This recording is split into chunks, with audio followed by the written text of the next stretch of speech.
There is an old saying I think about often.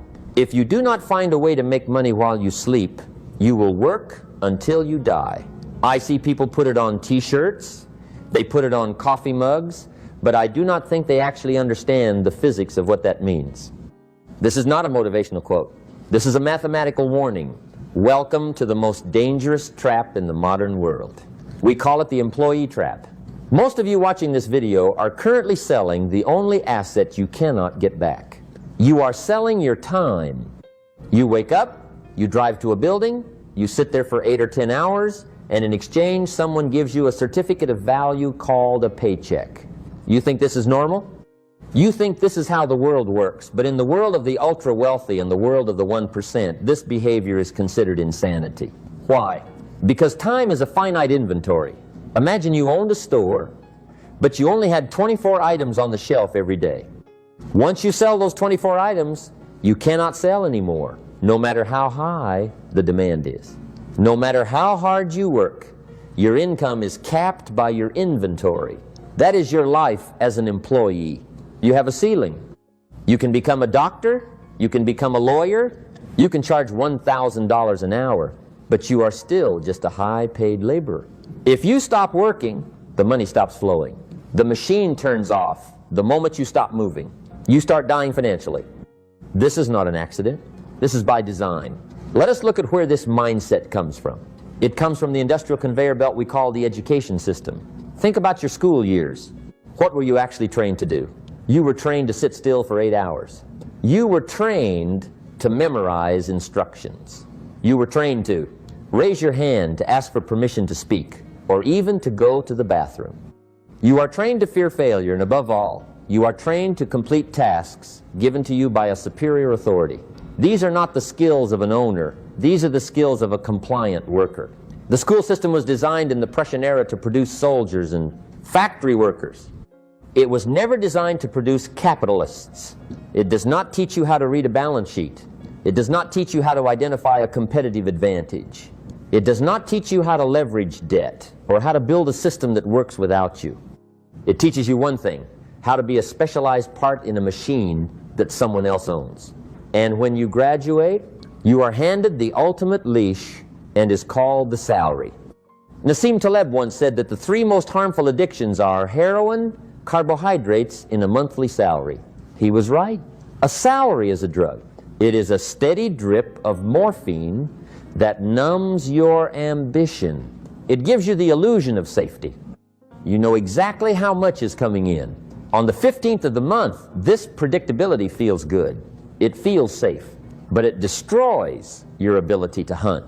A wild bird never knows when it will find its next meal, so it stays alert. It stays hungry. It learns to read the environment. A bird in a cage knows exactly when it will be fed, so it rests. It gets comfortable. It loses its instincts.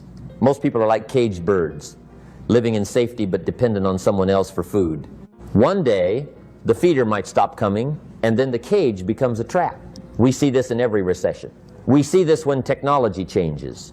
The loyal employee who sold his time for 30 years, suddenly let go. He is 55 years old. He has no assets. He has no systems.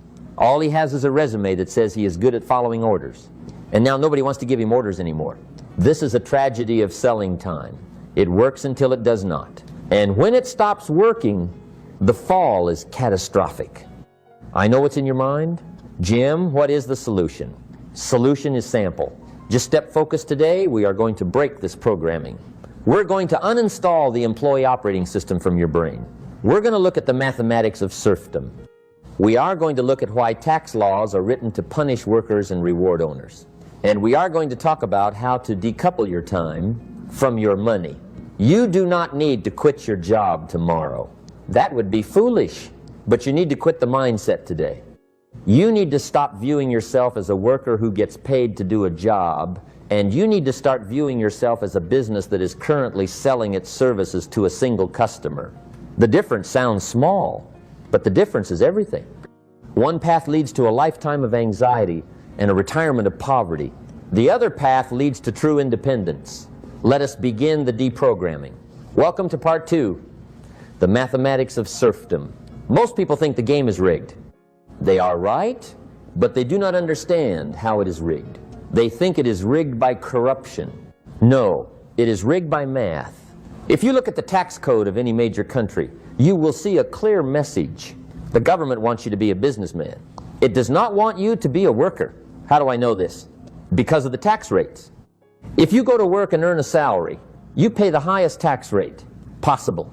You pay income tax, you pay payroll tax, you pay Social Security tax. Before that money even hits your bank account, the government takes 30 or 40%. The world's wealthiest people know a truth that nobody teaches ordinary people. They earn their income through business profits and ownership not by working for someone else, but by owning the thing others work for. And the system taxes them at sometimes half the rate of a regular salaried employee. Many people hear this and get angry. They judge the rich for it. But this isn't a story of arrogance. This is simply how the system works. The system was designed this way because economic growth needs capital businesses, factories, innovation. So those who build and risk their capital are rewarded. And those who only sell their time are taxed more heavily. The world's biggest fortunes aren't built by working harder. They're built by owning businesses. If you want to keep more of what you earn, stop selling your time. Start building ownership. That's the path. That's the rule of the game. Lesson 2, the inflation lag. This is the silent killer of the working class. When the government prints money, prices go up. We know this, but here's the secret. Prices do not go up for everyone at the same time that prices go up.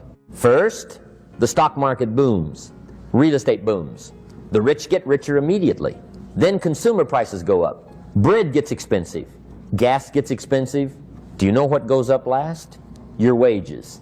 Wages are what economists call sticky. Your boss does not wake up and say, oh, inflation's up 8%, let me give everyone a raise today. No, he waits. He waits a year, maybe 2. By the time you get that 3% raise, you have already lost 10% of your purchasing power. You are running a race where the finish line is moving away from you faster than you can run as long as you are selling time.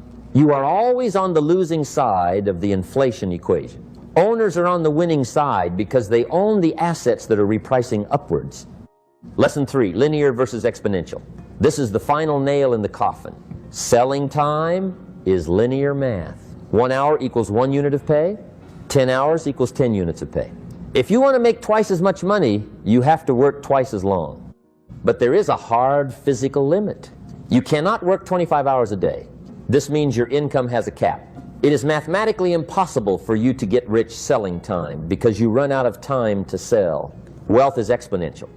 When I buy a company, I do not need to be there for it to grow. Bill Gates earns income from Microsoft whether he gets out of bed or not. Steve Jobs sees iPhones selling worldwide whether he is working or sleeping. That is exponential growth. Our income is not tied to my effort. It is tied to the efficiency of the system I own. If you are a doctor, you are smart, but you are linear. If your hands stop moving, your income hits 0. If you build a medical software company, you are exponential. You can be on a beach and the software is still billing patients. You have to move from linear to exponential. You have to move from selling hours to owning outcomes. If you do not make the shift, you will always be one bad health event away from financial hardship, diagnosis away from poverty. Now that we understand the math, we have to understand why you are still doing it. Why do you keep showing up to a game you are mathematically guaranteed to lose? The answer is in your head. It is an addiction. Welcome to part 3, the psychology of the paycheck. Now that we have proven that selling your time is a mathematically losing game, we have to ask a difficult question. Why do 99% of people still do it? Why do smart people, people with degrees from Harvard and Yale, fight tooth and nail to get a job that pays them for their time? The answer is not logic. The answer is biology. Lesson 4, the heroine of the 15th and 30th. Now, Sam Caleb was not joking when he said the 3 most harmful addictions are heroin, carbohydrates, and a monthly salary. Let us look at how a salary works on your brain. Human beings are wired to seek patterns and safety. The unknown terrifies us. When you get a paycheck every 2 weeks, it triggers a dopamine release. It tells your brain you are safe, you have food, you do not need to hunt. Over time, this creates a dependency. You start to organize your entire life around that drip. You buy a house that requires that drip. You buy a car that requires that drip. You become terrified of the silence between checks. This is exactly how drug addiction works. The dealer gives you just enough to keep you coming back, but never enough to set you free. If I gave you $5 million, you would quit your job tomorrow. That proves that you do not love the job. You are just addicted to the drip. The price of this addiction is your dreams. I have seen brilliant men who could have built empires, but they took a high-paying job at a law firm or a bank. They got hooked on the lifestyle, and 20 years later, they are tired employees with expensive habits. They traded their potential for certainty. Lesson 5, the busy badge of honor. This is the second psychological trap in the corporate world. If you ask someone how they are, they say, "Oh, I am so busy, I am swamped." They say this with pride. They wear their exhaustion like a medal. In my world, being busy is not a sign of success. It is a sign of a lack of focus. It is a sign of mental laziness. If you look at my calendar, you will see days that are completely blank. If you look at Charlie Munger's calendar, you would have thought he was retired for 40 years. We are not busy. We are thinking. The employee mindset tells you that activity equals productivity. If you are sweating, you must be working. The owner mindset knows that thinking equals value. If you spend all day chopping wood, you are too busy to design a chainsaw.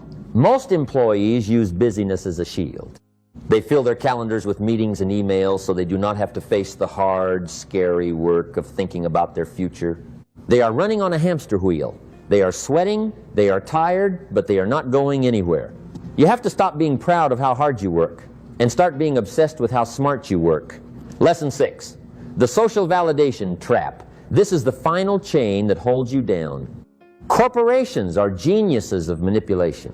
They know they cannot pay you what you are truly worth, or they would go broke. So they pay you in something else. They pay you in status. They give you a title, vice president, director, senior manager. These titles cost the company nothing, but they mean everything to your ego.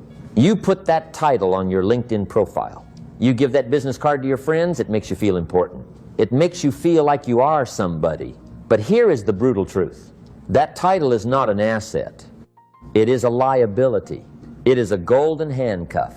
I have seen people refuse to leave a job where they were miserable simply because they did not want to lose the title of vice president.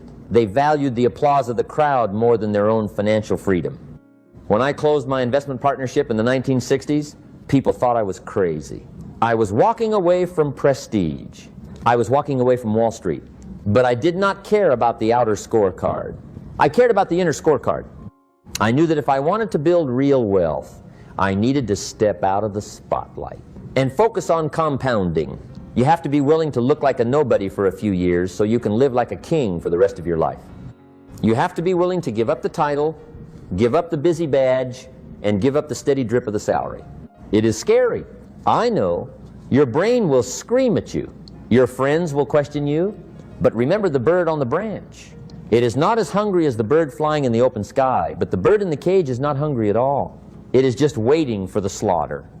Oh, how do we break out of the cage? How do we rewrite the operating system? We need to install a new code. We need to learn the owner's operating system. Welcome to part 4, the owner's operating system we are now going to install. Software that makes the rich get richer. You do not need to be a genius to run this software.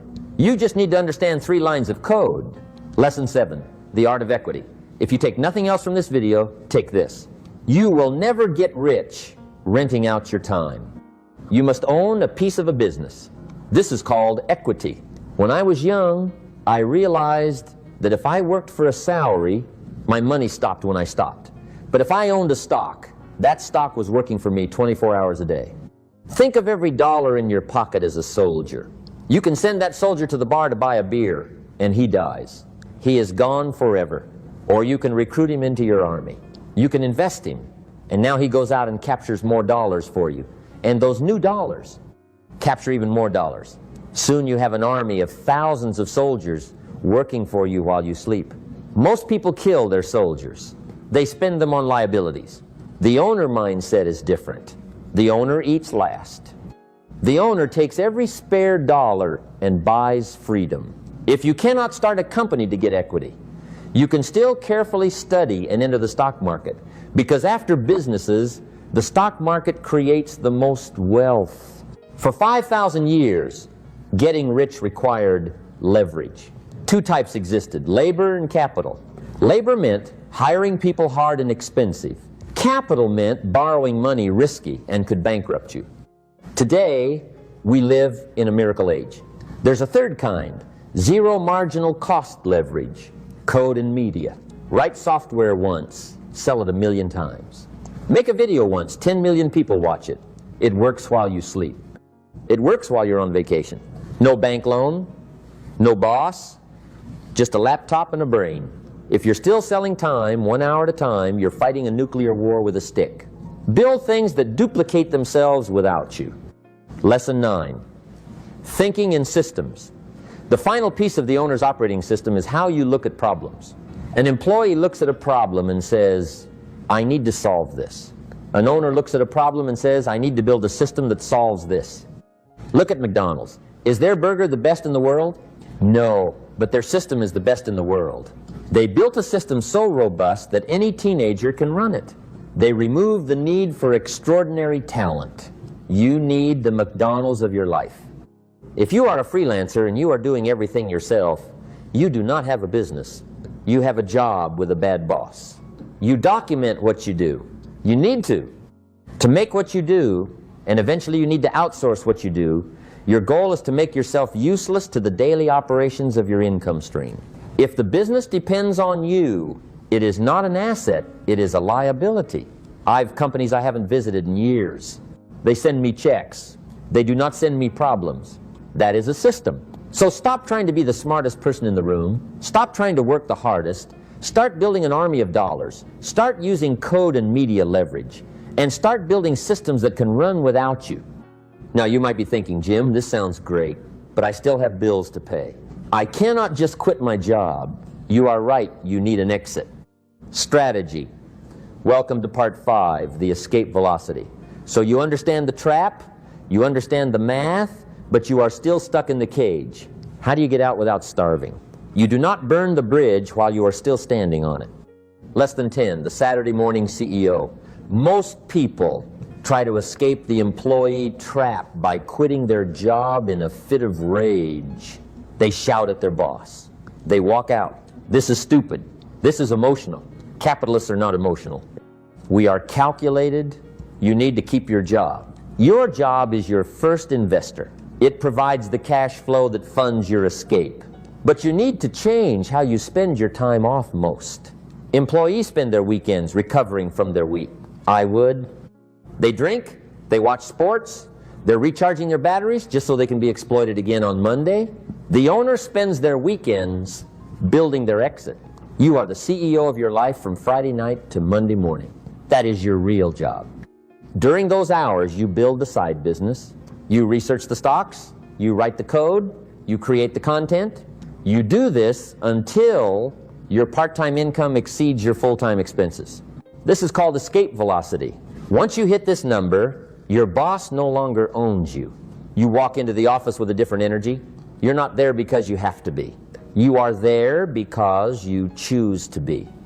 And let me tell you, there is no feeling in the world better than knowing you can walk away at any moment. Less than 11. The promotion trap, this is the final test. Just as you are starting to build your escape, the system will try to pull you back in. Your boss will offer you a promotion, more money, a bigger office, a fancier title. You must be ruthless. You must say no. A promotion is usually a trap. It demands more of your mental energy. It demands more of your time. It tightens the golden handcuffs. They are paying you a little bit more to stop you from becoming free. I have seen men destroy their lives chasing the next rung on the corporate ladder. They climb and climb, only to realize the ladder is leaning against the wrong wall. Do not be afraid to be a mediocre employee so you can be an exceptional owner. Give the company what they pay for, but give your best energy to yourself. Conclusion, the rocking chair test. We have talked about money. We have talked about math. But ultimately, this is about regret. I want you to imagine you are 90 years old. you are sitting in a rocking chair. On your porch, you can no longer work. You can no longer build. You look back at your life. What will you regret more? Will you regret that you did not get that promotion to senior vice president? Will you regret that you did not buy a slightly nicer car in your 30S? Or will you regret that you spent 40 years building someone else's dream while yours gathered dust? Will you regret that you sold your limited time on this earth for a paycheck that is long gone? Time is the only thing you cannot buy back. I have billions of dollars, but I cannot buy yesterday. You have today. You have right now. You can choose to keep selling your time. You can choose to stay on the conveyor belt, or you can choose to stop. You can choose to think. You can choose to build. The door to the cage is open. It has always been open. You just have to be brave enough to walk out. That's all. Thanks for watching.